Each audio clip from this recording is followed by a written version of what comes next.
Of course, morbid curiosity got the best of me. And you know I'm gonna watch anyway. You know we're gonna watch no matter how scared we are or sad we think we're gonna be. We're gonna watch this. I left to go to Thailand, and things were crazy. We all know that. Things are kind of crazy over here in the United States. In fact, when I was over in Thailand, people were like, what the hell is wrong with you? You know, people were, I hesitated to tell people I was American. But then I leave for a while. I think, all right, I'm gonna take a vacation. You know, just, it's not gonna get better, but maybe if I leave for a little bit, things will cool off and I'll get back and, it'll be calm for just a little bit. And I get back and I'm hit with crazier news. So right as I'm about to land, the internet comes back on my phone. I get a signal. And so I start getting news notifications. And one of those headlines said, Dawn Robinson is living in her car. Now, if you don't know who Dawn Robinson is, then let me rephrase. Dawn from En Vogue. I don't even have to put the Robinson on there. Dawn from En Vogue. Like, oh, hell yeah. Yeah, now you know, right? Now you know what I'm talking about. Dawn. Yes. Now you know I'm talking. Oh, hell no. Okay, there's a youngster over there talking about, yeah, I still don't know. Okay. All right. I said I got to break it down for you. So let me just put it this way. Dawn Robinson was a member of this band En Vogue, and En Vogue was pretty much they were Destiny's Child before Destiny's Child, and Dawn, for a lot of people, she was the Beyonce of the group. I definitely had a thing for Dawn, but who the hell didn't back then? And just in case you need a little more to figure out who she is. You want to know a little bit more about this band. So some of y'all, even though you probably don't know En Vogue or you don't know Dawn Robinson, and you should because she's fine as hell. But let me give you something right here. If you don't know the band, I'm sure you know this song right here. No, you're never gonna get it. Not this time. Somebody said, I'm 40 years old, Corey. I'm just white. Okay, I didn't want to bring that into it, but but I figured that, all right, there's probably, some melanin challenged people out there who might not know who this girl is, but hey, if you haven't gone black before, you want to now. And also, you might have heard this song, like that's the big one. No, you're never going to get it. Everybody knows that song. They had a lot of hits. This one's my personal favorite right here. What's it gonna be? 'Cause I can't say don't let go. Oh, hell, I don't know what it was. I don't know if it was those outfits. All these girls are beautiful. I don't know because they were showing so much skin, but that was mine right there. That was my song right there. So, going back to this headline, Dawn Robinson, fine ass Dawn Robinson of En Vogue, the diva, she's living in her car. And I am terrified to watch the video that came with that story because she did this whole testimony about living in her car. And I don't want to watch it because I'm thinking that, she's living in her car. She's like Shelley Duvall, who when she died, she was living in her car. Broke my heart. That story right there. So I didn't want to see this. Or I thought that she was maybe living like those ex-models and ex-porn stars who were living, underground in LA like Ninja Turtles and whatnot. You've heard about this. I'm not even being crazy. So, I didn't want to know anything about this. Of course, morbid curiosity got the best of me. And I'm gonna watch anyway. We're gonna watch no matter how scared we are or sad we think we're gonna be.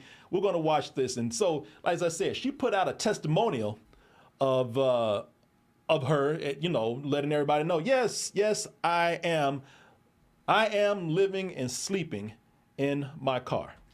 I told my assistant one day, I have been researching car life. What I was seeing, I just thought, wow, these people, I can do that. I can do this. So, she's this. I felt even worse because I thought this poor woman, she's got her pride.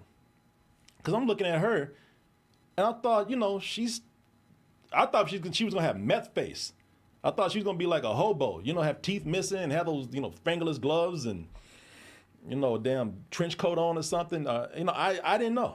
Oh, I thought she was gonna look homeless. No, she looks good. That was even sadder to me. She looked good.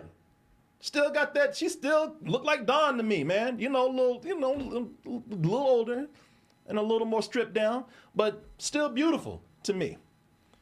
That made me even sadder. Way cheaper than the hotel. I told my assistant one day. I was like, oh my God. She even admitted this to her assistant. And how embarrassing had to. What? Wait, she has an assistant?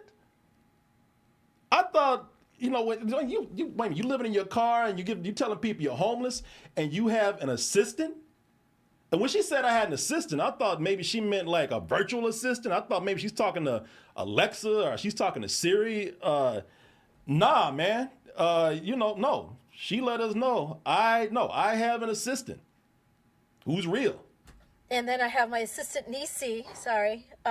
Nisi is, you guys, I swear, every day she's like, Diva, she calls me Diva. You can do this. You got this. You got to have money. I assume. I don't know. I have an assistant. And I pay that person, Kevin King. I figure if you have an assistant, they just ain't doing it for the love of assisting. You have to have money to pay them. Unless this is some Fight Club shit and this, this Kiki, Nisi or whatever is not real. And she's just in her car talking to, herself. As an imaginary person. And then I noticed something else. I noticed that she looks nice. I said this already. She looks beautiful. Look, black women's hair don't look like that if you broke down homeless. That's maintenance to do that right there. It's not exactly, I don't know, maybe it's not fresh out the salon nice, but it is nice. Like I said, that takes maintenance right there. So then I started thinking, let me see here. I started thinking, is she homeless or is she just glamping? I felt free. That was a sense of freedom that I had. I was so free. I felt like, wow, this is so different. I felt like I was on a camping trip. She's saying it's like a camping trip. And then she's looking nice and then she's saying things like, she says things to hint that maybe she wants to be there. Like this is her choice to do this. I have been researching car life. There's a whole community of people that live in their cars and a whole community of people that live in their RVs and a whole community of people that live in vans. And she said, don't feel bad for her.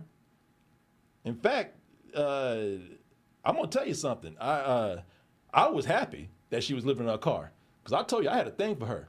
I thought, maybe I finally got my shot. She living in her car and shit. That means she's obtainable. I can go up and try to holler at her. But, when she says don't feel bad about it, I kind of do.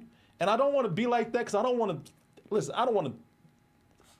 feel like I'm better than somebody else by, having pity on them. I don't know where you going. Where the hell you going? You want to get out of here? Who needs you? Because she said that she's enjoying this. She says that this is a life-changing experience for her.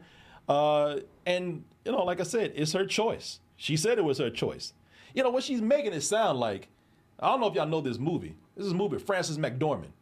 She's making it sound like she's Frances McDormand in this movie, Nomadland, where, she just chooses to live in her car because it's a free lifestyle. She gets to go out and see travel the road and see the world. One of the things I love most about this life is that there's no final goodbye. And you know what, man? Listen, maybe she's having a great time.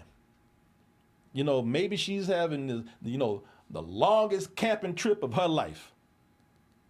But I'm gonna say this. Everyone, excuse me for the interruption, but we do have to give a word out to our sponsor right now, which is BetterHelp. And you know, with therapy, there's a lot of intimidating things about it. You know, the reasons why you're going, what people will say about you going to therapy, also the cost of therapy. But with online therapy, all that is changing, and the best place to start with online therapy is, of course, BetterHelp. You know, with BetterHelp, you pay a flat fee for weekly sessions, saving you big time on the cost and on the time. And with over 30,000 therapists, BetterHelp is the largest online therapy platform, having served over 5 million people globally. And it's convenient. That's one of the biggest things about it. You can join a session with the click of a button, helping you fit therapy into your busy life. Plus, you can switch therapists at any time, no questions asked. Also, you take it the way you want it. Do you want to have a video call? That's fine. Don't want to show your face? Do a phone call. And to get started, very easy, just fill out a brief questionnaire and you'll be matched with a licensed therapist. And as I said, you can switch that therapist at any time with no questions and no additional charge. Now, here's something that's really going to put you at ease, and that is this code I have for you right here. Go to betterhelp.com/doubletoasted and get 10% off your first month. Let me spell that out for you. BetterHelp.com/DOUBLETOASTED. You put that in, you get 10% off your first month. I want to thank BetterHelp for sponsoring this portion of the show, and want to thank all of you out there for your support. Now back to the conversation. Back to me. Like I said, I don't feel any pity for her, and I'm not trying to feel sorry for anything like that. But after looking at this, like I said, man, this is one of my biggest crushes from back in the day when it comes to these women in music. Dawn was the chick. Dawn was the shit, man. Dawn was the one. Everybody, if you knew one name in En Vogue, it was Dawn. Not Dawn Robinson. It was Dawn. And so, I'm looking at this and my heart breaks a little bit. And I'll tell you why I think that this is sad for me, because as I said, this might be a wonderful journey for her. She might be having a great time. This might be the greatest adventure that she's been on.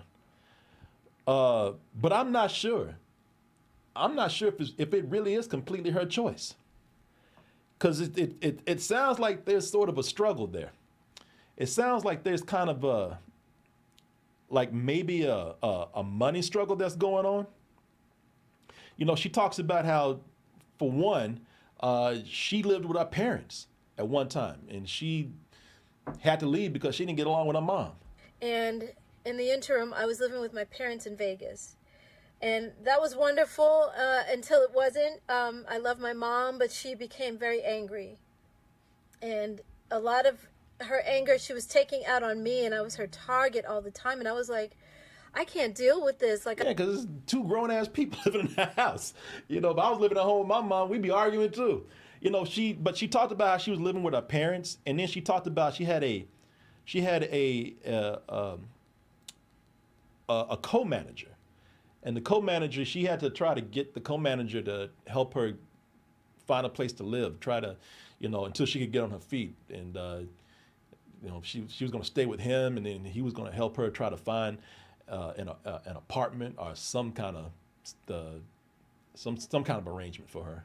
And he said that I could stay with him, and so I was like, okay, but you have a dog, I have a dog. Do we have? And he's like, I don't have a lot of room, but I'll make room for you. And then when I got to his place, he actually didn't have room for me. So it turned into, okay, well, I'm going to put you in a hotel for the night, and that one night turned into 8 months. Oh my God, you guys. I was like, no, this is unacceptable, because every apartment that I looked at, every single time I looked at a place, I would call him and I'm like, okay, can you meet me here? I would tell him ahead of time, of course.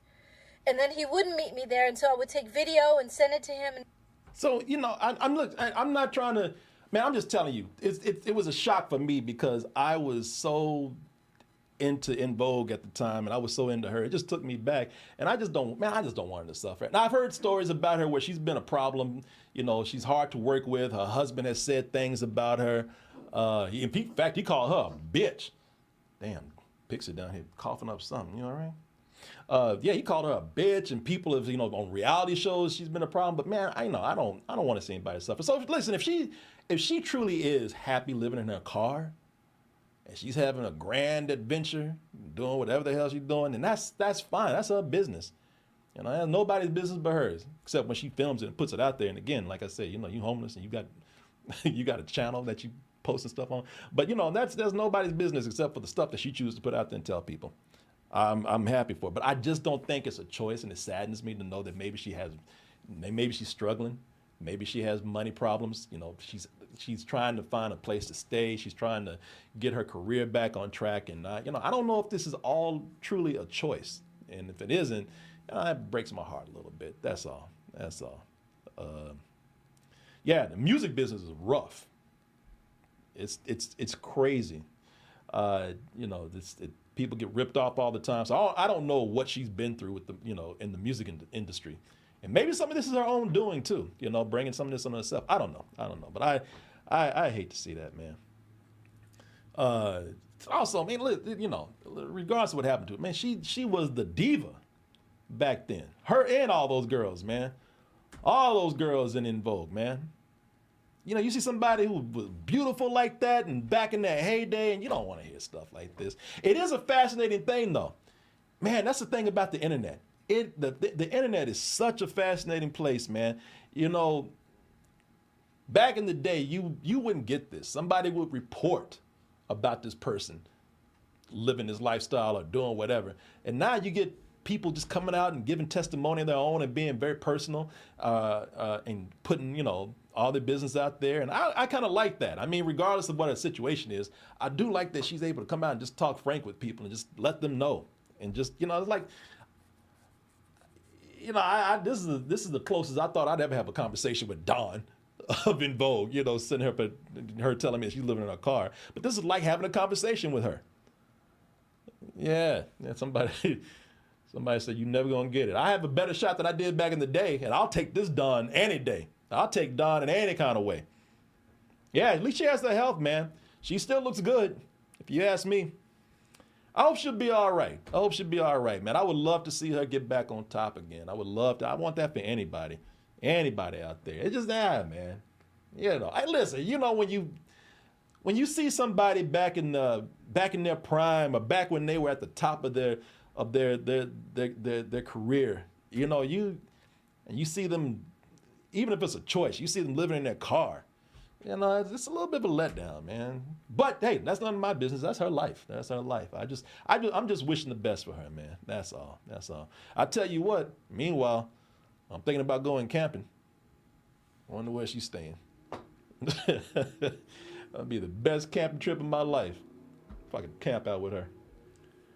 She still will do an interview. Oh shit! Do you think we could get an interview with her? I would love that. Me, I wouldn't be goofy about it. I might. That's my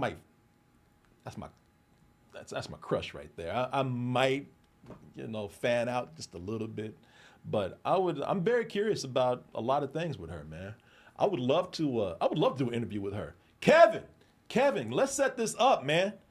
Let's do an interview with Dawn from En Vogue, or Dawn in her car at the moment, or whatever.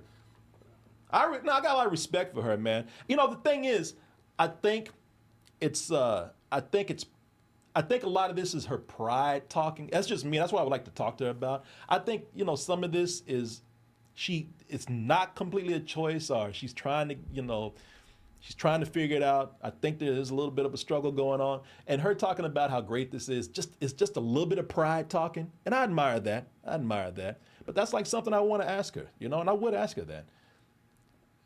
And I don't know. Maybe I can give her a job. I don't know. Yeah, man. We'll see. If we can make this happen. I would love to do this. I would love to talk to her. All right, y'all. Let me see. Somebody said she's going to demand $10,000 and she can kiss my ass. I'll never have it. I got about $10 I can give her. I can give her some gas money. How about that? I can keep on the road for a little bit. But at $10,000, bullshit. Shit, you better drive away. We'll see what we'll see what happens. Kevin, let's get on that, man. Let's see if we can make that happen.